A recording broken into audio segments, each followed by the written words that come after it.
Hands off. Nice.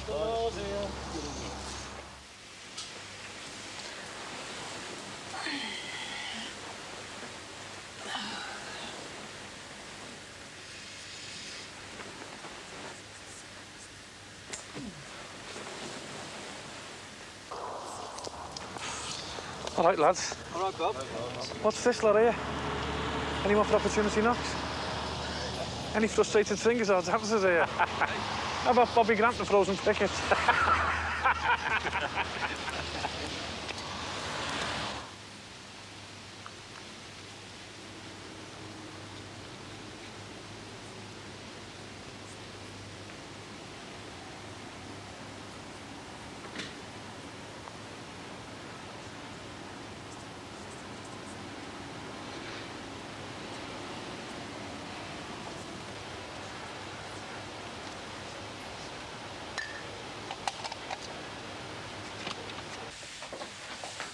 He's a right plank, that guy. Who? Him next door. He's looking at the cookers again. Oh, he's harmless. He's out there in his dressing gown. It must be bloody freezing. I thought it was your turn to do the breakfast. What time is he in, quick? 6 o'clock. Look, it won't hurt, will it? It's only for a chat.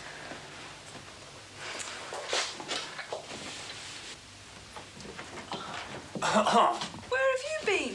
The kitchen? Yeah, before that, you've been up a while. Oh, I've just been having a little look round. Well, I hope you haven't been outside dressed like that. Be Plastic Max next. All right, lads. All right, boys. How's it going? Not bad, is it? No, not too bad today. Hang on a moment, mate. You can't cross this picket. Oh, come off it, will you, Jonah? Think of the Geneva Convention. Even they had a cup of tea. Go on, lad. Don't you believe it? Go ahead, then.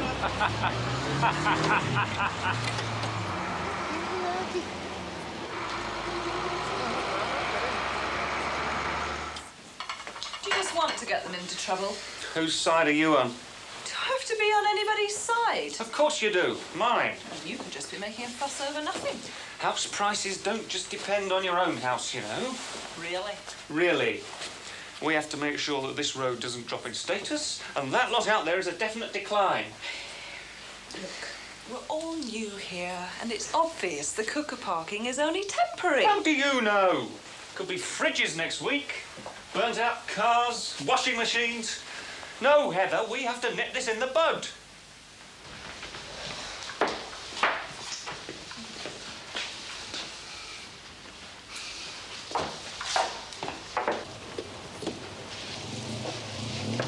OK, I'll see you tonight, then. OK, Pat. And see if you can tidy this all up before I get home, right? OK. Right. See ya. Sure. Do you a nice line in eye-level grills. 5 down. Concise. Exact. 5 letters. Well, I don't know what 10 across is. Part of the target. Whoa!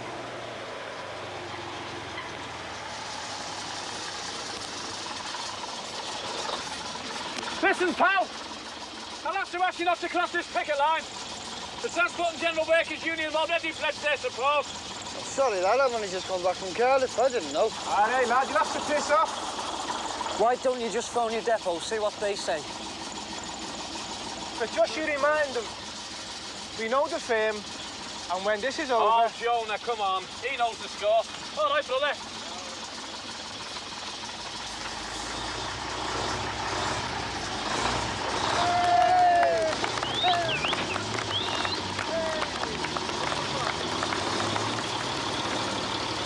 Come on, Carol, hurry up with those cops, will you?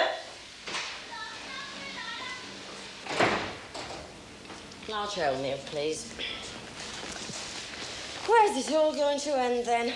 Nothing's cheap, is it? The stupid strike I'm on about. I don't follow you. Your husband's one of the ringleaders, isn't he? And what's he thinking about striking for? What's going to happen? A proper settlement, I hope. That's very easy for some to say. How do you mean? You're working, I'm not. How do you think we married? 3 kids at school. And him. We're all in the same boat, love. Aye, and some of us have got cabins. Christmas just round the corner. I don't know what they think will happen. I'm hoping it'll be over by then. I've got a final payment to make on a bike for our Jason. God only knows where I'll find that from. I hope he realises what he's doing.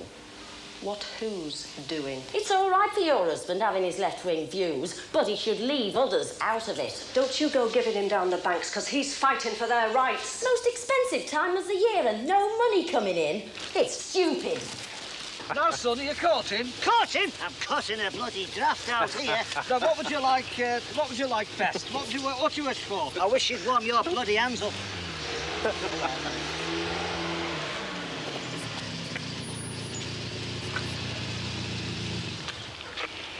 Where are you going, Bert? We're going in, Jonah. Hey, we're not here for the friggin' joke, you know. We're going in to talk to them. There's no harm in listening, Jonah. Listening to who? The management. Like it says in the letter. It doesn't say anything in that letter. It says there's room for negotiations, Bobby, and there's no harm in listening. It's obvious what they're up to, isn't it, Bert? They're trying to break our unity. Now, you know that. Come on, Bert, lad. Back out of it.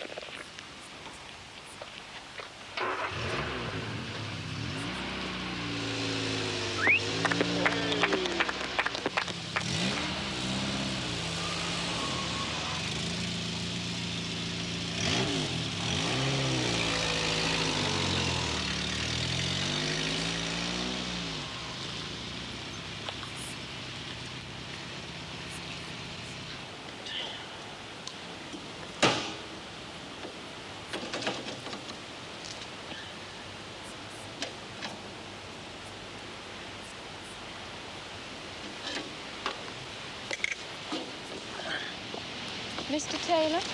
Who wants him? My name's Lomax. I work for the City Planning Department. I think he's just popped out for the moment.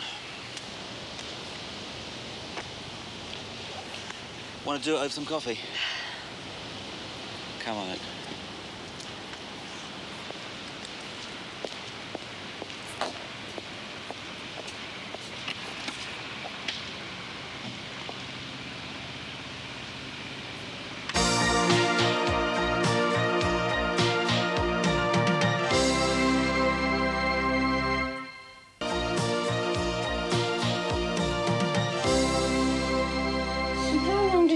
Expect to be without premises?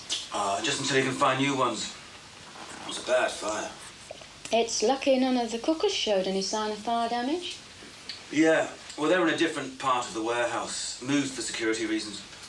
I wouldn't have thought they were very secure out there. It's a nice area, this. Anyway, they're not going to be there long, are they? It comes to something when you can't do a mate a favour. It's how far a favour goes, Mr. Taylor. You do have your neighbours to consider. Which one bubbled me? I'm afraid I'm not at liberty to say. Only following the orders, yeah? Orders I actually believe in.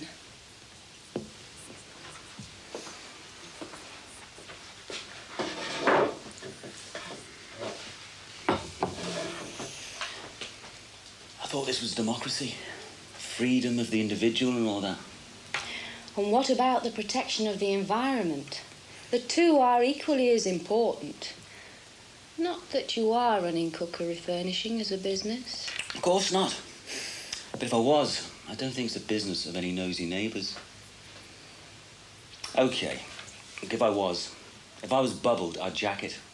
They'd all be gone by the weekend. There'd be no need to get heavy with the legalities, would there? I'd have a mortgage to pay and a wife to feed, if I was. Know what I mean? And they'll be removed by the weekend? Oh, my mate's word is my bond, Claire. I'm sure it is, Mr. Taylor, but you understand I have my job to do. So, I'll visit you again. Shall we say on Friday, then? I was hoping you'd say that. Picture you drop on my nose. Karen! I'm not deaf, you know. I'll give you the lift home. Why do fellas think they only because they got a spare crash helmet? Probably been watching too many Clint Eastwood films. Come on, I'm only offering you the lift home. Karen! Jeff! Bought you a present. What is it then? Not here. Why not? I haven't got it with me. Oh, you're supposed to surprise now. What is it? Get on the bike and I'll tell you. Don't get round me like that. I'm not trying to get round you like that. I just want to... Karen, I'll give you the lift down. Karen.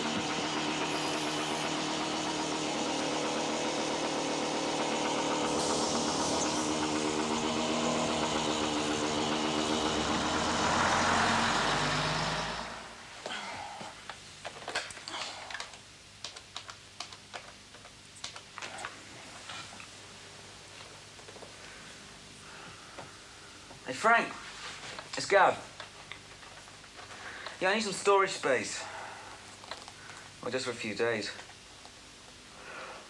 Friday for a week. Oh, sound.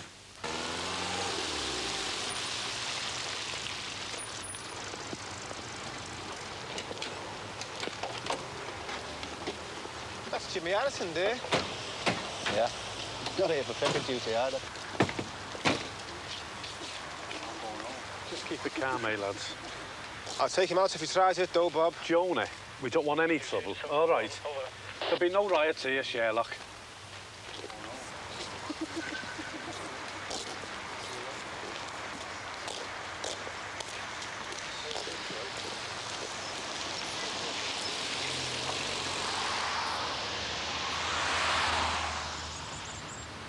What do you reckon to this, then?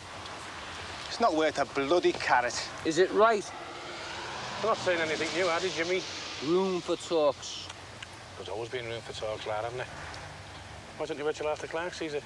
See what he makes of it. Tear the bloody things up. You got a mouth like the Mersey tunnel you have, Jonah. Do you want to try shutting it for me? All right, fellas. Just keep it calm, eh? Listen, Jimmy, what I'm trying to say to you is there's a set of channels to go through here. All right? All right, well, what happens if the set of channels gets clogged up? Sudden early Christmas now, and no sudden money thanks to you lot. No money? And there's you, working down the market with your brother-in-law. Piss off, you bloody scum! Bastard! Stay out of my business! All right, lads, come on now. Cool it! Come on. Cool it.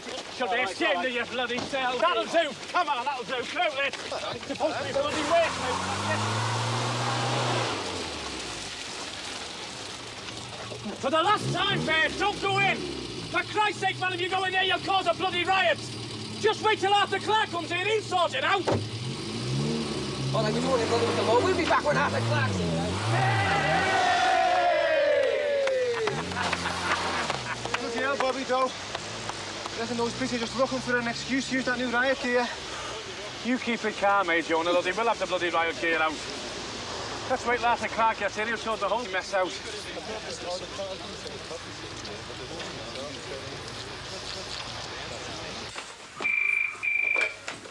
Hello? Oh, hi, Pet. No, of course I haven't forgotten. As a matter of fact, I'm getting changed now. Clean underpants and all that. I got interrupted by someone from the council. No, there's no worries. I'll see you there. Hope the doctor's got warm hands. Bye, love. What friggin' time they were here, isn't it? Arthur's a full-time official, isn't he? He's most probably munching his way through a heavy lunch on X's. No. Arthur's as sound as a pound, Jonah. He'll be here, lads. Bobby, they don't give a toss about us standing here. Oh, come on, Jonah. Behave yourself. There you are. And we're the friggin' Arthur Clark, eh? Where's Tommy Clark, then? He'll be here, Jimmy. Just have a little bit of patience, lad.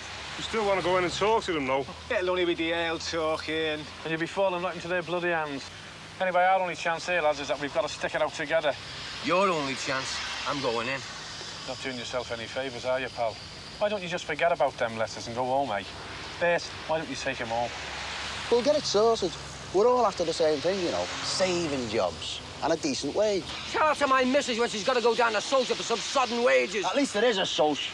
If it wasn't for people like us standing out in the freezing cold and fighting for it. Don't you give me that Marxist crap. I'm going in. Who's coming with me? Why don't you just have a little bit of patience, Jimmy? Till when? Christmas Day? The kids want the prezzies. Oh, shall I send him round to your new bloody house, eh, you shard bastards? It's amazing. You're not a bad lad when you're sober. But you know, when you're pissed, you're a pain. So why don't you just go? Why don't you take him home now, Bert? It's you lot that want to go home. We want to go into work. Come ahead, lads. Hey, I'm warning you lot.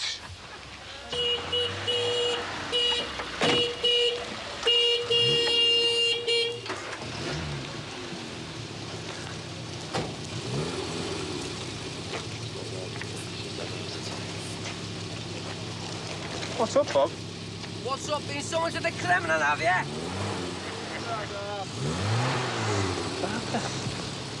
What?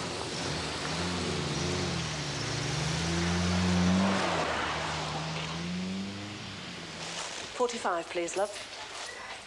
Okay. Other thanks. Hello, Father. Hello, Sheila. I'll say it before either of you. No, I don't want any angel cake. But I am going to be a bad customer. Why is that, Father? I'm not going to buy anything. I was just wondering whether it would be convenient for me to come round and have a few words with Bobby.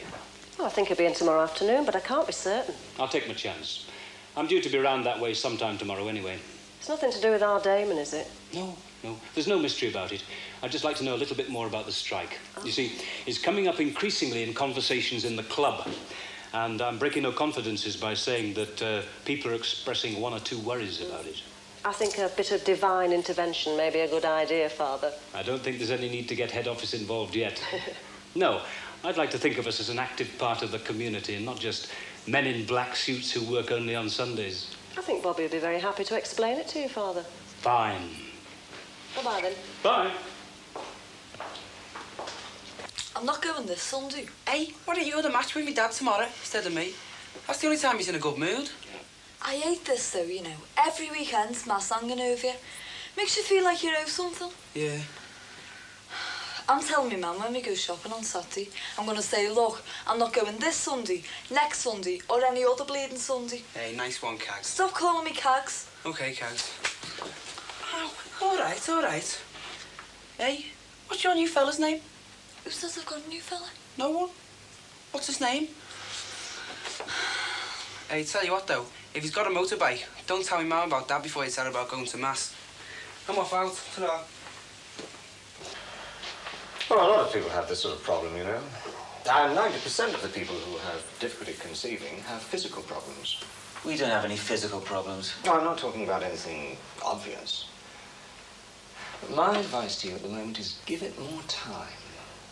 I've examined Mrs. Taylor, and, well, everything seems to be happening as it should. You mean we're doing it right? Give it another month or so, and we'll have another chat. We've been waiting a long time already, Doctor. Well, it probably seems a long time to you. Look, you've already started to check temperature for ovulation. We'll continue with that for a while. And we'll need a sperm sample from you, of course. Sooner the better, really. What do you mean by physical problems? Minor blockage of the fallopian tubes, or something of that nature. How'd you find out? Laparoscopy. It's a small exploratory examination. But you're a long way from that. I've a little booklet here with some of the myths that have grown up about pregnancy. Oh, I've already got it. Oh, fine. Well, come and see me in 6 weeks' time.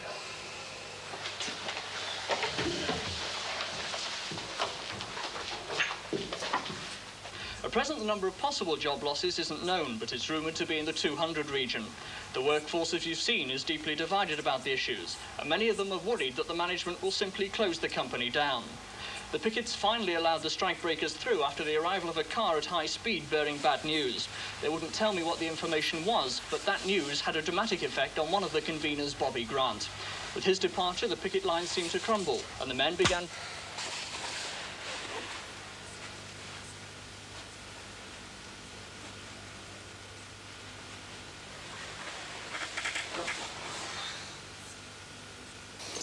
I reckon he didn't have a clue. It's a stalk, Gav. It's not saying I didn't know where to put it. He didn't. Physical problems. Well, look, we've got to see him if we want to see a specialist. They wouldn't know any better. It's a start.